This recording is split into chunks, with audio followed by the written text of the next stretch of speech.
Class 10th standard math sample paper के question number 15 के solution में हम लोग पहुंच चुके हैं। अगर आपने इससे प्रीवियस वीडियो साथ ही साथ आने वाले वीडियो का सॉल्यूशन देखना चाहते हो तो कंप्लीट प्लेलिस्ट का लिंक मिलेगा आपको डिस्क्रिप्शन में। क्वेश्चन नंबर 15 क्या है? The number of revolutions made by a circular wheel of radius इतना in rolling a distance of 11 kilometre. मतलब है एक सर्कुलर व्हील है जिसका रेडियस हमें दिया हुआ है। बोला है कि वो 11 किलोमीटर चलने में कितना नंबर ऑफ रिवोल्यूशन जो है उसे कंप्लीट करेगा। ये है डायरेक्ट मैं बता सकता हूं, बट आपको थोड़ा फील कराने के लिए क्वेश्चन मैं एक एग्जांपल के थ्रू आपको बताता हूं। आपने बचपन में गिल्ली डंडा जरूर खेला होगा। एक प्लेस होता है जहां पे ऐसे मट्टी आप रख लेते हो, या फिर आप मतलब गिल्ली डंडा आपने खेल रखा होगा तो पता होगा कि ये मट्टी होता है या फिर ये कुछ पत्थर टाइप का होता है, और यहां पर सिंपली आप गिल्ली डंडा से करते हो और लेटर सपोज आपका डंडा यहां पे आकर रुक गया। वो जो गिल्ली था जो जिसको आपने ऐसे रख के ऐसे मारते हो, ठीक है, तो ये यहां पे आ गया। ठीक है सर, हमने तो गिल्ली डंडा खेला ही नहीं। कोई बात नहीं, गिल्ली डंडा नहीं खेला तो भी ये कॉन्सेप्ट आपका क्लियर होगा, और खेला है तो और अच्छे से क्लियर होगा। देखो क्या है, लेटर सपोज ये जो यहां से यहां तक का लेंथ है, जो टोटल लेंथ है वो लेटर सपोज हमारे पास है 32 मीटर। कितना है? 32 मीटर है ना। यहां से यहां तक का टोटल लेंथ, यानी कि जब आपने मारा तो 32 मीटर लेंथ तक गया। और उसके बाद वो डंडा लेकर आप ऐसा नहीं रखते, नीचे रखते हो, फिर दूसरा तीसरा चौथा पांचवा नापते हो और फिर उसी के बेसिस पे उसको मुक्का मारते थे। ठीक है, होता था ना ऐसा ही। तो लेटर सपोज एक स्टिक है जिससे आपने खेल रहे हो, उस स्टिक का जो लेंथ है वो लेटर सपोज है 2 मीटर। कितना है? 2 मीटर। तो आपको यहां से यहां ट्रैवल करने में कितना बार इस स्टिक को आगे पीछे करना पड़ेगा? यानी एक बार रखा, फिर यहां पे, फिर इसी स्टिक को फिर यहां से रखते हो, यहां तक जाता है, फिर स्टिक को यहां से उठाते हो, फिर यहां तक रखते हो। तो इतने बार कितने बार जाना पड़ेगा? अगर स्टिक का लेंथ 2 मीटर है और टोटल लेंथ कितना है? 32 मीटर। सर कुछ नहीं करेंगे सर, इस वाले लेंथ को, जो टोटल लेंथ है उसको हम लोग एक बार के लेंथ से डिवाइड कर देंगे, यानी कि 16 बार जाना पड़ेगा। ये आप सिंपली निकाल सकते हो। उसी टाइप से ये क्वेश्चन का भी सॉल्यूशन होगा। हमसे पूछा है total number of revolution by a circular wheel, है ना। कितना डिस्टेंस चलना है? 11 किलोमीटर। 11 किलोमीटर चलना है तो 11 किलोमीटर, या फिर हम लोग बोल सकते हैं 11,000 मीटर।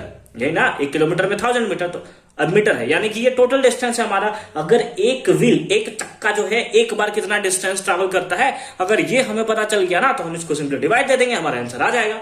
बस वही हमें यहाँ पे करना है। हमें रेडियस दिया हुआ है, रेडियस दिया हुआ किसमें है? 0.25 मीटर, इसीलिए हमें इस किलोमीटर को भी चेंज करना पड़ेगा किसमें? मीटर में। ठीक है, बात समझ रहे हो?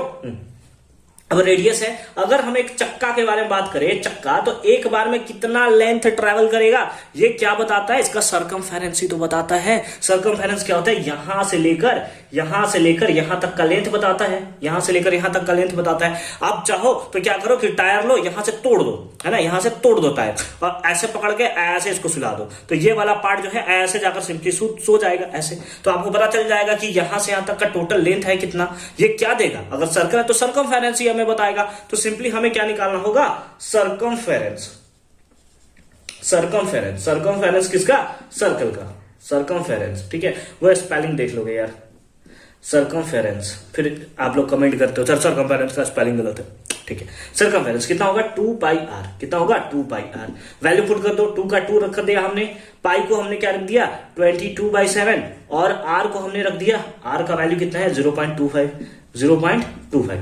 अब तो कुछ कटने वाला तो यहाँ पे है नहीं, छोड़ दो इसको, अभी ऐसे छोड़ दो। देयरफॉर नंबर ऑफ रिवोल्यूशन कैसे आएगा? टोटल डिस्टेंस, क्योंकि रेडियस हमारा मीटर में है तो इसको भी किस में लेना पड़ेगा? मीटर में। तो टोटल कितना होगा? 11,000। कितना होगा? 11,000। आपको पता है कि 1 किलोमीटर इक्वल्स टू कितना? 1000 मीटर। 1 किलोमीटर इक्वल्स टू कितना? 1000 मीटर। अब ये टोटल डिस्टेंस को हमें डिवाइड देना पड़ेगा किसके? इसके सर्कमफेरेंस है, क्योंकि यही है 1 यूनिट का लेंथ। 1 यूनिट का लेंथ जैसे यहाँ 2 मीटर था, यहाँ 1 यूनिट का लेंथ इतना है, तो 2 इंटू 22/7 इंटू कितना? 0.25। 0.25 इसको ऐसे कर देते हैं, 0.25। इधर तो आपने कर लिया है ना, ये तो समझ गए ना ये कॉन्सेप्ट, इसको मिटा देते हैं। ठीक है, और 1 किलोमीटर में 1000 मीटर, ये भी आप जानते ही हो। चलो ठीक है, ये थर्ड नंबर कहां चला जाएगा? ऊपर आ जाएगा। तो n इक्वल्स टू आप सिंपली लिख सकते हो कितना? 11,000 डिवाइडेड बाई 2 इंटू 22 इंटू 0.025। क्यों लिख दिया मैंने? 0.25 था ना, हाँ 0.25, तो हमने लिख लिया 0.25। ठीक है, यहां पे लिख लिया 0.25, और ये 7 कहां चला जाएगा? ऊपर आ जाएगा। ठीक, कोई दिक्कत नहीं है ना। ये 22 के टेबल्स में कितने टाइम्स में कैंसिल होगा? 500। आप कैंसिल करके देख लेना, 500। ठीक है, 500 आ गया। अब क्या करेंगे हम लोग? ये अगर इसको मल्टीप्लाई कर दिया जाए है ना। ये नंबर इससे मल्टीप्लाई कर दिया जाए, 5 7 जा कितना होगा 3500 डिवाइडेड बाय, जब इसको इससे मल्टीप्लाई करोगे आ जाएगा 0.50, ठीक है। आप डिवाइड करके देख लोगे कितना आएगा 7000 आएगा, कितना आएगा 7000 आएगा। Option number D is the right answer. या फिर आप ऐसे भी कर सकते हो कि 2500 है, 0.5 इसको 1/2 लिख सकते हो। अरे भाई डिवाइड दोगे तो इतना ही तो आएगा, 0.5 ही तो आएगा, और 2 नंबर ऊपर चला जाएगा, तो ऐसे भी लिख सकते हो 3500 इंटू 2 आएगा, तो हमारे पास वैल्यू इतना ही 7000।